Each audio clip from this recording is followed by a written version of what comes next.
Bonjour à tous et à toutes, donc aujourd'hui on se retrouve pour une nouvelle chronique vidéo. Alors pour ceux qui me suivent régulièrement peut-être sur la page Facebook de mon blog, je vous ai beaucoup fasciné avec un livre en lisant où ce que j'en étais, ceci, cela. Donc c'est vrai qu'en fait je l'ai fini donc le 8 mai, donc c'est-à-dire avant-hier. C'est vrai que vous allez dire ça fait ça que maintenant. Il faut savoir que oui, j'ai une vie en dehors de la blogosphère, hein, comme n'importe qui d'autre. Donc voilà, mais maintenant je vais le faire, tranquille, bref. Donc le livre que je vais présenter, c'est donc La Guerre des Elfes, donc le premier tome, donc Derby Brennan, édité chez Pocket Jeunesse. Je sais pas dans quelle édition il est édité en Angleterre, je sais pas. Parce que c'est pas. Voilà, il marque voilà, traduit l'anglais par Bertrand Ferrier. Donc j'ai pas trouvé la couverture dite d'origine. Alors faut savoir aussi que là j'ai le premier tome, mais il existe aussi l'intégrale de la Guerre des Elfes. Et je vais mettre la couverture de la version intégrale de la Guerre des Elfes maintenant.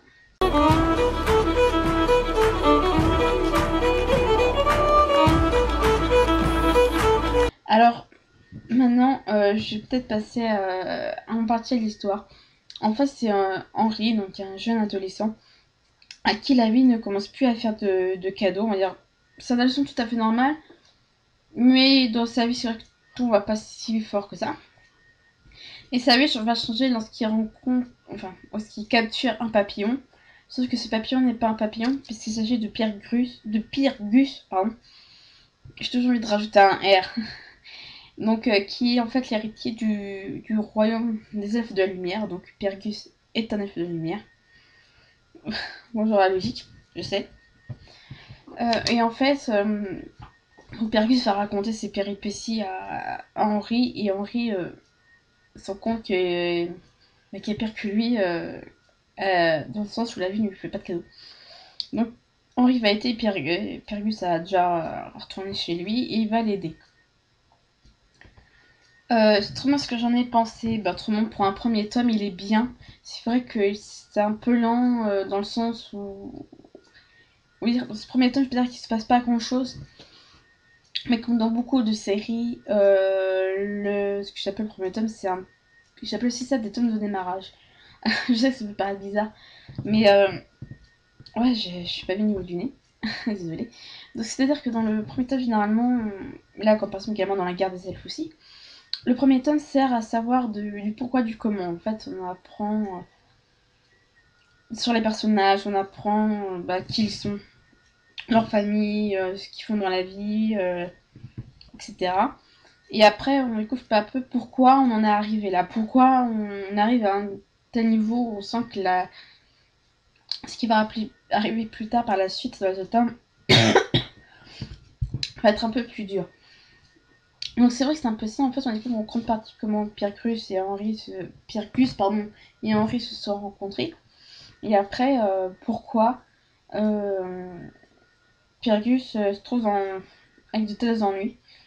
Parce que oui, il a des ennuis, je vous dirai pas lesquels. Et puis aussi, autrement, c'est une belle... Si je devais citer autrement, c'est que les chapitres aussi sont... c'est un point positif plutôt. Les chapitres sont courts, donc on a mieux repérage de l'histoire. Mais ce qui est un peu dur des fois, c'est qu'on est obligé de naviguer entre plusieurs endroits. C'est-à-dire, un coup, on doit aller vers Pyrgus, là, ce qui arrive à Pyrgus, et après à Henri, après vers un autre lieu. On se balade beaucoup entre différents lieux. Ça peut pas semer le trouble, mais presque. Autrement, les points positifs, c'est que c'est une belle histoire. Les chapitres sont courts, donc on a un meilleur repérage. C'est vraiment une histoire que j'adore, que j'ai hâte de connaître la suite de la guerre des elfes. Donc là, de savoir ce que va devenir Henri et Pyrgus, donc justement que vous avez en couverture là, avec ses yeux et les ailes de papillon. Et donc vraiment que j'ai adoré. C'est assez sympa à lire. On a comme des moments de détente, en fait, on peut lire sans trop se casser spécialement la tête. Sauf évidemment pour bien comprendre l'histoire, vu qu'on voyage beaucoup entre différents lieux. Mais sinon, c'est assez sympa. Si je j'ai hâte à dire, c'est que vraiment j'ai hâte de connaître la suite, justement. C'est ça qui me manque. Parce que des histoires comme ça, on n'en trouve pas à tous les coins de rue. Parce qu'à la base, je ne voulais pas trop l'acheter. J'hésitais en fait. Tout simplement parce que je l'ai vu dans un rayon. Et une petite voix dans ma tête me dit achète-le, prends-le, lis-le.